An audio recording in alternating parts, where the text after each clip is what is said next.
Good evening. This is All India Radio and I am Lalema Aneja Dang with the news at 9.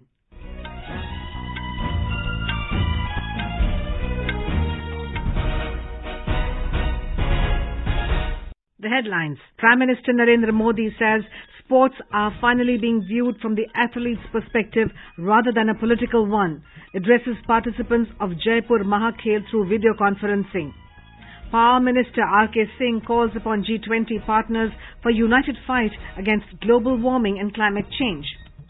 Prime Minister to inaugurate India Energy Week 2023 in Bengaluru tomorrow to dedicate HAL helicopter factory to the nation in Tumakaru. India delivers 50 more buses to Sri Lanka under its economic assistance scheme. In Chile, at least 23 people were killed in wildfire, and in SAFF Under 20 women's football in Dhaka, match between India and Bangladesh ends in a goalless draw.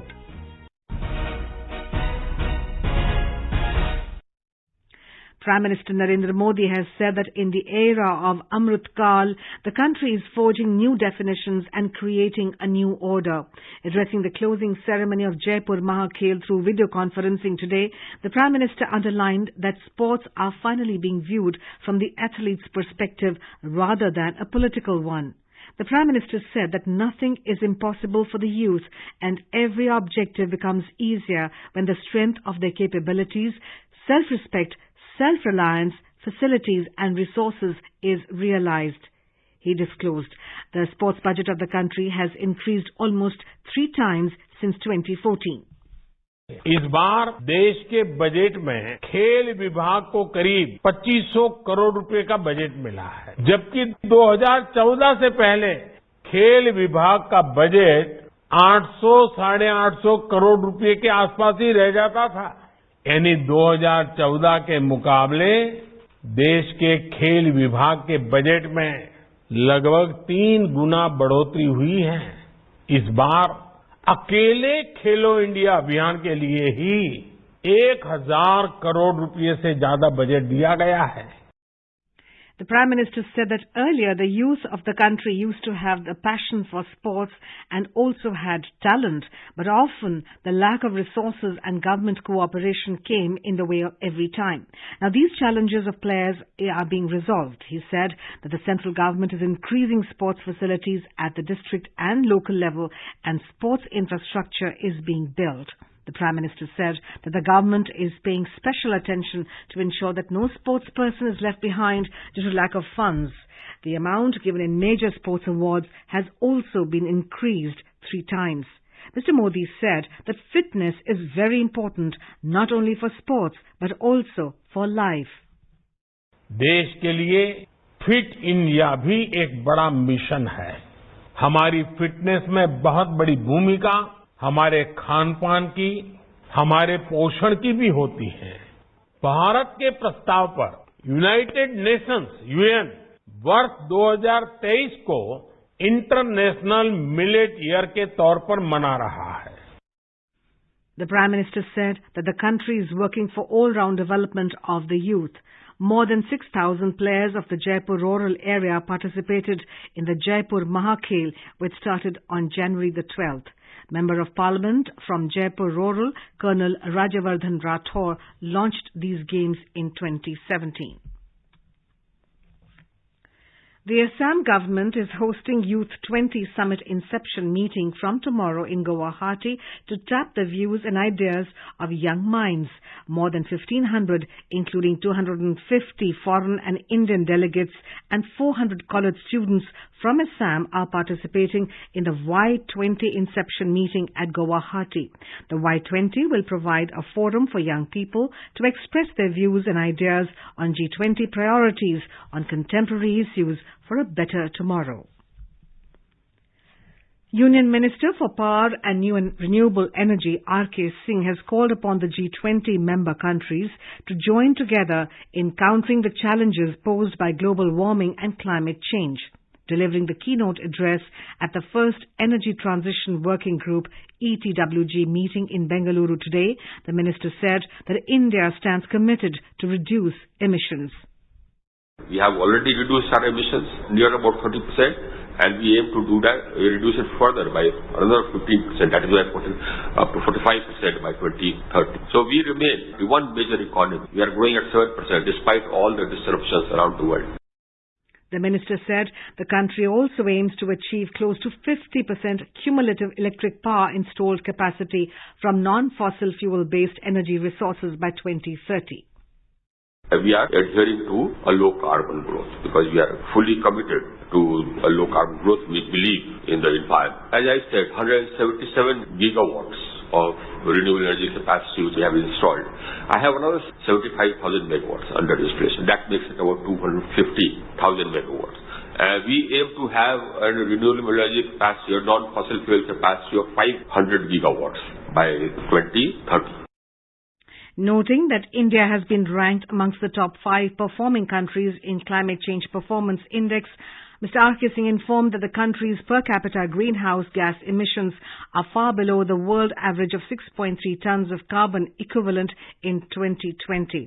Later, addressing media persons, the minister said that India will not compromise with the present availability of energy base and will explore all feasible sources to achieve energy security. The minister stressed on the need to expand the discourse of G20 Energy Transition Working Group. He said that unless we expand the discourse of the working group, the concerns of the developing world cannot be addressed.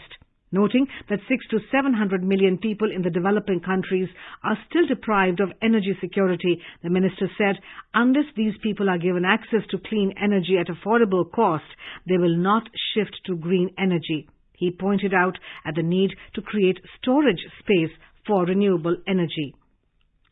In his special address, Union Minister for Parliamentary Affairs, Coal and Mines, Prahlad Joshi, underlined the need for international collaboration to achieve universal access to clean energy.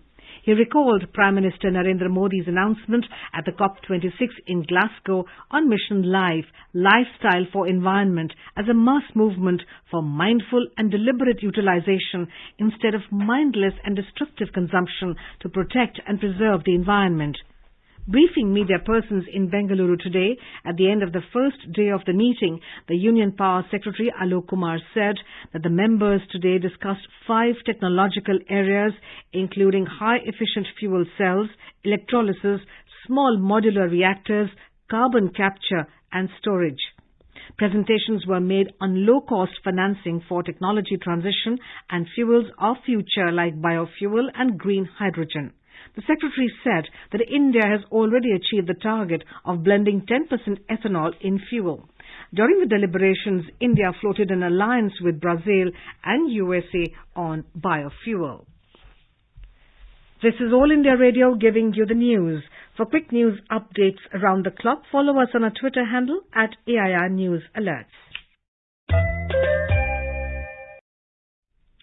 Prime Minister Narendra Modi will visit Karnataka tomorrow. He will inaugurate India Energy Week 2023 at Bengaluru. Mr. Modi will also lay the foundation stone of various development initiatives.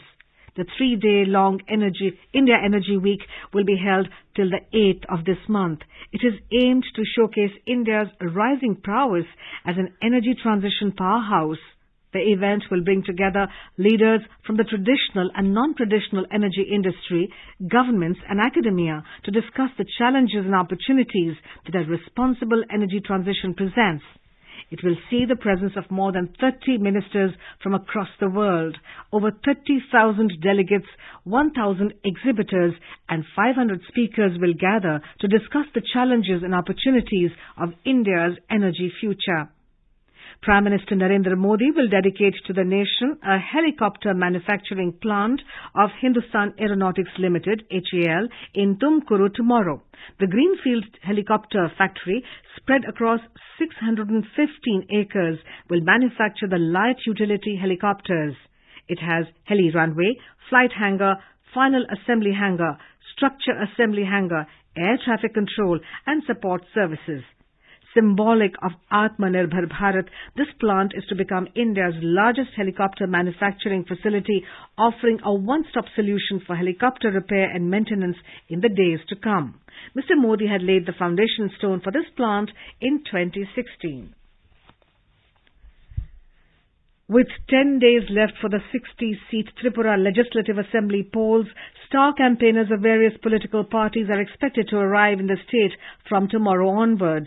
Senior BJP leader and Union Home Minister Amit Shah will address election rallies in Santir Bazar and Kovai tomorrow. Besides, he will also hold a roadshow in Agartala in the evening. Senior state political leaders, including Chief Minister Dr. Manik Saha and Leader of the Opposition Manik Sarkar, campaigned for their respective party candidates. Here's a report. Senior BJP leader and Chief Minister Dr. Manik Saha today undertook door-to-door campaign at Badarghat in Agartala in support of his party candidate. The Chief Minister also addressed an election rally at Nalsar. Congress leader Sudip Roy Burman was also seen doing door-to-door campaign in his assembly constituency. Mr. Burman is contesting against Papia Datta of the BJP. Meanwhile, Trinamool Congress in the manifesto promised that if they come to power, they will provide jobs to over 2 lakh youth and also provide an amount of 10,000 rupees to the farmers of the state. With Kunal Sinde, Manas Patim Sharma, AR News from Agartala. Senior BJP leader Ravi Shankar Prasad has said that the agenda of the current budget is to make India a developed country in the world. Talking to media in Dehradun, Uttarakhand today, Mr. Prasad said all cooperative societies in Uttarakhand have been digitized and there is a provision of 6,000 crore rupees for development of fisheries in the state. He said Uttarakhand will get 4 new nursing colleges as it was announced in the budget 2023. में विकास के लिए digital infrastructure पर agriculture में बहुत खर्चा होने का प्रस्ताव है बजट में।